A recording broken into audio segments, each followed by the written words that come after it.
Capítulo 11. La lapidación. A su debido tiempo, Saulo se presentó al primer oficial del templo acompañado de sus dos testigos, Sadoc Shamaíta, Samuel hijo de Eliezer. A instancia suya, los dos testigos declararon que el sábado anterior, hallándose en el lugar sagrado, había oído al rabí Esteban, predicador de los judíos de habla griega, declarar que su Mesías, Jesús el Nazareno, abrogaría la ley de Moisés y destruiría el templo para construir otro en su lugar. Juan, primer oficial del templo, no daba nunca el menor o sin consultar antes a su padre. Hizo esperar en el despacho al acusador y los testigos mientras mandaba un mensajero al viejo Chanán. En presencia del antiguo sumo sacerdote, los testigos repitieron formalmente sus cargos, pero con gran asombro suyo, Chanán no manifestó de palabra ni de gesto ningún síntoma de cólera. Suspiró solamente y dijo, con la desesperación que se perdió su dolor y se convirtió casi en indiferencia: sí, una generación pecadora, y a causa de nuestros pecados no podemos hacer nada contra los que socavan los cimientos de nuestra santidad. Nuestras manos carecen de poder. Saulo de Tarso quedó atónito al oír estas palabras. Sus compañeros, aún más que él, el Sanedrín, exclamó: la sentencia del sumo sacerdote. Los fariseos están en el Sanedrín y proclaman que todo hijo de Israel puede predicar lo que mejor le parezca acerca de Dios y la Torá. La sentencia del sumo sacerdote depende de sus decisiones. ¿Está, pues, la viña de Dios abierta a todos los viandantes?, preguntó Saulo con calor. ¿Puede entrar el que quiera pisotear las vides? ¿No nos enseñó nuestro maestro Moisés: extirparéis el mal de entre vosotros? Ve, haz esta pregunta a tu rabino Gamaliel, y pregúntale también lo que hizo en el caso de estos otros hombres. Predicaban cosas parecidas en los atrios de la casa de Dios. Lo sé, murmuró Saulo. Los padres comieron hojas verdes y a los hijos les dio la dentera. Una oveja enferma hace enfermar a todo el rebaño. Uno peca y la ira de Dios se derrama sobre la congregación entera. Así es, hasta que surja un Fines que tome sobre sí la ejecución de la venganza de Dios, dijo el antiguo sumo sacerdote significativamente. Dinos, ¿qué se ha de hacer? No podemos permanecer cruzados de brazos, viendo la continua profanación de las santidades. ¿Quién sabe hasta dónde llegará esto? Oh, demasiado bien sabemos hasta dónde llegará. ¿Crees que tales palabras se pronuncian solamente en la sinagoga de los libertinos? Se repiten diariamente en los atrios del templo, y de aquí serán llevadas al extranjero, a todas las colonias de los judíos, de modo que pronto se oirá la exclamación: el Dios de Israel ha abandonado su casa de Jerusalén. Sí, así es. Preguntarán: ¿por qué hacemos estas peregrinaciones tan costosas y peligrosas? ¿Y no traerán sus ofrendas y sacrificios aquí a Jerusalén? Las llevarán a dioses más próximos, continuó el viejo Chanán. Digo que hemos de apagar este fuego antes de que se propague, exclamó Saulo. ¿Cómo? Escúchame, mi señor, y se lo diré, interpuso uno de los escribas de los saduceos llamado Herodes, intérprete de sus leyes. ¿Cuál es tu consejo? Las palabras de la Torá son claras, y la mano de los testigos será la próxima en levantarse contra él. El significado de estas palabras es exactamente como está escrita. Los que oyeron con sus propios oídos la blasfemia ejecutarán el castigo. Diga lo que diga la ley, sí o no, su obligación es clara, y si no la cumplen, ellos también son blasfemos. ¿Esta es la ley de los fariseos?, preguntó Saulo a Sadoc el Shamaíta. El mandamiento: la mano de los testigos será la primera en levantarse contra él. Es un mandamiento de acción y no debe de abstenerse de la acción. Es un mandamiento de acción, no se puede invocar las palabras de los doctos. Retente y no obras. He aquí lo que enseñan los fariseos: todo mandamiento de acción debe cumplirse. Sí, así es, ya sabemos lo que hemos de hacer. La mano de los testigos será la primera en levantarse contra él, exclamaron ambos testigos. No te precipites demasiado, joven, dijo el viejo Chanán, dirigiéndose al impetuoso Saulo. Hemos de ser prudentes. Debe preocuparse que no haya disturbios en las calles de la ciudad para que los poderes nos enteren. Dios no lo quiera y quieran intervenir. Os aconsejo que os mezcléis primero entre los congregantes de las sinagogas donde se predica la blasfemia y despertéis entre ellos el celo por el Señor, de modo que tomen el asunto en sus propias manos. El Dios de Israel necesita muchos fines como ustedes. Hay de nosotros pecadores, hay muchos que siguen el camino de Simrín y muchos pocos el de Fines. Quiere Dios que vuestro número se multiplique en Israel. Con estas equívocas palabras el viejo Chanán despidió a Saulo y los testigos. La expresión respecto al templo que el rabí Esteban se había permitido en lugar del culto habían causado un estremecimiento de horror en muchos de sus oyentes. Los judíos de habla griega eran como grupo más celosos de las instituciones del templo que los mismos judíos palestinos.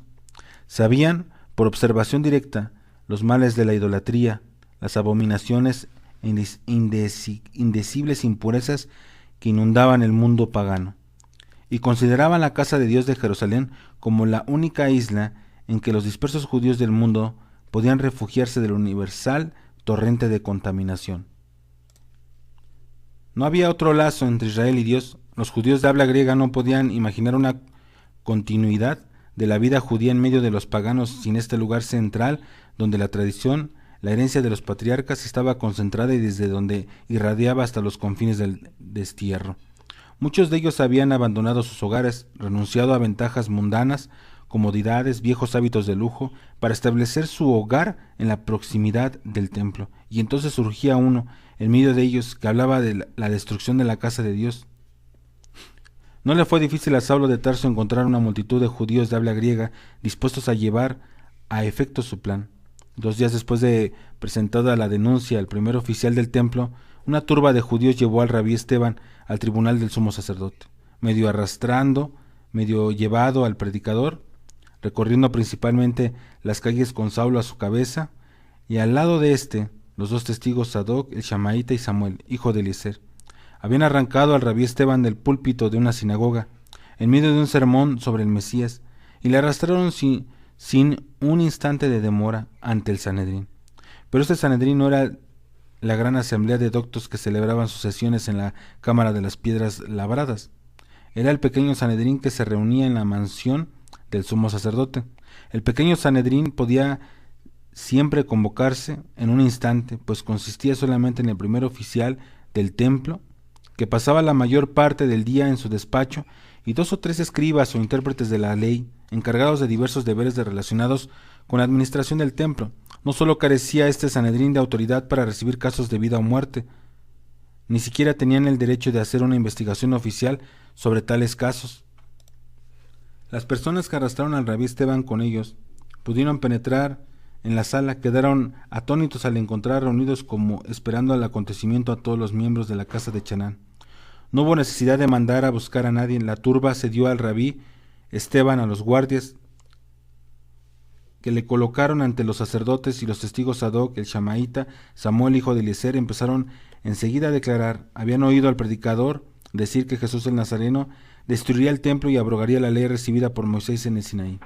Hecha esta declaración, el sumo sacerdote se dirigió al acusado. ¿Es la verdad esto que los testigos afirman de ti? El predicador, todavía embriagado por la pasión del sermón de que le habían arrancado sus acusadores, no intentó defenderse. En lugar de ello, como si reanudara el sermón en el punto en que había sido interrumpido, empezó a desarrollar nuevamente su tema. Habló del principio de las cosas, del Génesis y los patriarcas, luego de los 5 libros de Moisés, de los reyes y los profetas, mostrando que todo había sido solo una preparación para el advenimiento del antiguo en días, el Mesías. La multitud escuchaba impacientemente. Los testigos estaban inquietos e interrumpieron al predicador varias veces, pero el sumo sacerdote era paciente. Ordenó a los guardias que mantuviesen el orden e indicó al acusado que continuase. Hasta entonces no había en el sermón un solo pasaje que pudiese despertar el resentimiento de los oyentes. El predicador Explicaba la tradición según el modo de los demás predicadores. Solo cuando llegó a hablar del rey Salomón y el templo, apartóse súbitamente de la narración aceptada e impuso su propia variante. Pero el Eterno no reside en templos construidos por las manos del hombre, como los profetas dijeron: los cielos en mi estancia es mi estancia, y la tierra es mi escabel. ¿Dónde está la casa que edificarías para mí?, dice el Señor. ¿No hicieron mis manos todas estas cosas? Aunque esta era una cita de los profetas, y el acusado no había hecho una sola referencia suya adversa al templo, sus oyentes, recordando sus sermones anteriores, advirtieron el significado de su desviación, y la sala se llenó de indignación, griterío. Está blasfemando del templo, no le escucharemos, lapidémosle. El sumo sacerdote acalló el clamor con un gesto, y el acusado cambió de pronto su tono y pasó de la exposición a la acusación. Alzó los ojos al sumo sacerdote y a los otros jueces y señaló con sus blancas manos la turba que la acosaba. Oh gente obstinada, oh incircuncisos de corazón y oídos. La palabra incircuncisos era quizá la más ofensiva que pudiese haber empleado, pues en tal contexto significaba que los incircuncisos no eran los paganos, sino ellos, los judíos. A pesar de las gesticulaciones del sumo sacerdote, la multitud estalló de nuevo en airados gritos. Varios de los que vociferaban intentaron romper la resistencia de los guardias para poner las manos en el predicador, pero él levantó la voz, se hizo oír todavía. Siempre os habéis rebelado contra el Espíritu Santo, como lo hicieron vuestros antepasados. Así lo hacéis vosotros. ¿Y quién eres tú?, chilló uno. ¿Eres un bastardo? ¿No son tus antepasados los nuestros? El acusado no hizo caso de la interrupción. ¿A cuál de los profetas, continuó, no persiguieron vuestros antepasados y mataron a los que profetizaron la venida del justo? ¿A quién? Pero ¿a cuál de los profetas matamos? ¿Qué calumnias son esas que arrojas contra nuestros antepasados y nosotros? ¿A quién? Continuó el rabino Esteban resueltamente. ¿Habéis traicionado y conducido a la muerte? La muchedumbre no pudo soportar esto, lapidando. Lapidémosle. Sea la mano de los testigos la primera en levantarse contra él. Estas palabras, salidas súbitamente de los labios de Saulo de Tarso, cayeron como fieras chispas sobre estopa seca. La turba rugió su aprobación, pero el predicador continuaba todavía. Recibisteis la Torá de manos de los ángeles, pero no habéis mantenido santos sus mandamientos. ¿Quién es él para reprocharnos?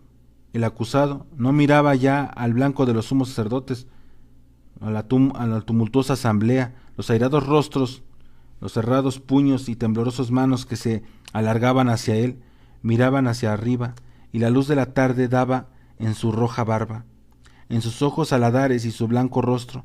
El cielo de otoño era el mes de Elul, vertía un torrente de resplandores que se quebraban en un millar de reflejos en los aureos morales y las áureas puertas del templo, de modo que los patios y el lugar del juicio quedaban sumergidos en un mar de oro. Y la voz del acusado vibrando cada vez más fuerte, temblaba en una mezcla de temor y purismo, éxtasis. Sus manos surgían de sus desgarradas vestiduras extendidas hacia el cielo y estaban alzadas muy por encima de la cabeza de su espesa turba. Ahora veo abrirse los cielos y veo al Hijo del Hombre de pie a la diestra de Dios. No dijo más. Al punto, un cuerpo blanco flojo en el aire, sobre negras cabezas, barbudos rostros y cerrados puños, estalló en coro en el aire. La mano de los testigos será la primera en levantarse contra él. El sumo sacerdote reclamaba silencio, pero nadie escuchaba. Los guardias, que habrían debido mantener al predicador apartado de las manos de la turba, ya no estaban allí, ni siquiera estaban donde pudiéseles llamárseles. El inspector del templo, Alejandro, se escondía tras una cortina. El sumo sacerdote repetía en vano: «Esperad, es contra la ley, esperad, aún no hemos pronunciado la sentencia». Pero nadie salió en busca de los guardias y no se hizo ningún esfuerzo por detener la falta procesión. A su cabeza marchaba Saulo de Tarso, sus cabellos, sus aladares, su barba estaban torcidos en una sola enmarañada masa, su cuerpo se bañaba en el sudor de una extraña angustia, pero mantenía su lugar al frente de la procesión. En pos de él caminaban los testigos: el flaco, consumido Sadoc el Shamaíta, con su cabeza de serpiente, y el huesudo Samuel hijo de Eliezer, y tras ellos seguían la rugiente confusión de manos, cabezas, barbas, con un cuerpo blanco, semidesnudo, flotando en medio de ella. El campo de lapidaciones se hallaba fuera de la ciudad. No era realmente un campo, era un hoyo en la cumbre de una colina. Junto al borde del hoyo había montones de piedras. El suelo de Jerusalén y de las regiones vecinas estaban sembrado de rocas. El fondo del hoyo no era visible por estar cubierto de piedras que se habían arrojado allí en el curso de ejecuciones, piedras en las que se habían allí y allá manchas de sangre seca. Se arrancó la ropa del acusado, una multitud de manos le arrojó al hoyo pedregoso, y una voz gritó: «Testigos, venid a cumplir vuestro deber, cumplid el mandamiento, y la mano de los testigos será la primera en levantarse contra él». Se adelantó Sadoc el Shamaíta, se adelantó Samuel hijo de Eliezer, y también Saulo de Tarso hizo un esfuerzo por adelantarse, pero un mandato interior, más fuerte que su propia voluntad, le retuvo. Recordó lo que Sadoc había dicho en el momento de la acusación, que según la tradición farisaica no era posible invocar el proverbio «retente y no obres» en el caso de un mandamiento de acción, pero recordó también que esta era la interpretación shamaíta de la traducción, mientras que él, Saulo, pertenecía a la casa de Hillel, que tenía su opinión menos dura. 2 testigos establecieron la culpa, dijo en voz alta: 2 testigos bastan. Sadoc el Shamaíta y Samuel, hijo de Eliezer, se quitaron los mantos de estopa, desgarrados y pobres eran los mantos, pero la ropa de los pobres es preciosa a sus ojos. ¿Quién guardará la prenda de los testigos? Saulo meditaba. No podía acogerse al proverbio rabínico: retente y no obres. No podía ser un espectador pasivo. Dijo que él guardaría los mantos de los testigos. Se sentó sobre el montón de ropa al borde del hoyo y vio volar las primeras piedras contra el condenado, su cuerpo blanco cubierto súbitamente de sangre. Otra piedra, luego una lluvia de piedras, manos en alto, otra lluvia de piedras, cuerpo blanco sangriento arrodillado, corriendo, alzándose, medio cuerpo hundido entre las piedras y medio cuerpo surgiendo desnudo del mar de piedras. Los últimos rayos del sol cayeron sobre el cuerpo blanco, marcando manchas de plata entre las manchas de sangre. Luego las 2 manos, como alas de plata, levantadas hacia el sol, un rostro blanco alzado hacia el cielo, una voz alta, la vibrante metálica voz del predicador: «Señor Jesús, recibe mi alma». ¿Dónde había visto Saulo anteriormente esta escena? Un ángel medio hundido en la tierra, la parte superior del cuerpo, un cuerpo brillando en blanco fuego, los alados brazos alzados al cielo. ¿Dónde lo había visto? En el espíritu de Saulo de Tarso reinaba una ardiente confusión. Bajo los ojos no quería mirar, pero no pudo dejar de oír la voz vibrante aún, pero muriente: «Padre, perdónalos». Cuando Saulo regresaba de la ejecución, un desconocido se puso a caminar junto a él. El crepúsculo cubría la ciudad baja, aumentada de la oscuridad por las columnas de humo que se alzaban de los fuegos en que las mujeres preparaban la cena.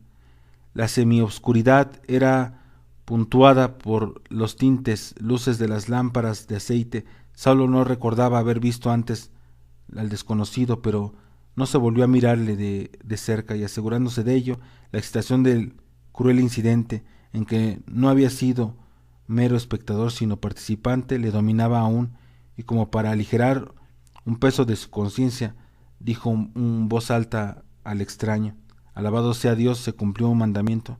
La mano de los testigos será la primera en levantarse contra él». Sí, pero los testigos olvidaron la segunda mitad del versículo, respondió el desconocido. ¿La segunda mitad? ¿Qué quieres decir?, preguntó Saulo. Que los testigos que levanten falso testimonio serán castigados con el castigado que habría merecido el acusado. Pero los testigos no levantaron falso testimonio, continuó Saulo con enojo. ¿No oíste tus palabras de la boca del hombre? Esto no importa. ¿Sabes también, como yo, que mientras el tribunal no haya dictado sentencia contra él, el acusado ha de considerarse inocente como un recién nacido? Los que lapidaron al niño, pues, no son testigos, sino asesinos. El extraño desapareció, dejando a Saulo solo en la oscura y angosta calleja. Saulo permaneció mirando las sombras donde se había hundido el desconocido. Estaba ya seguro de haberle visto antes, pero no podía recordar dónde ni cuándo.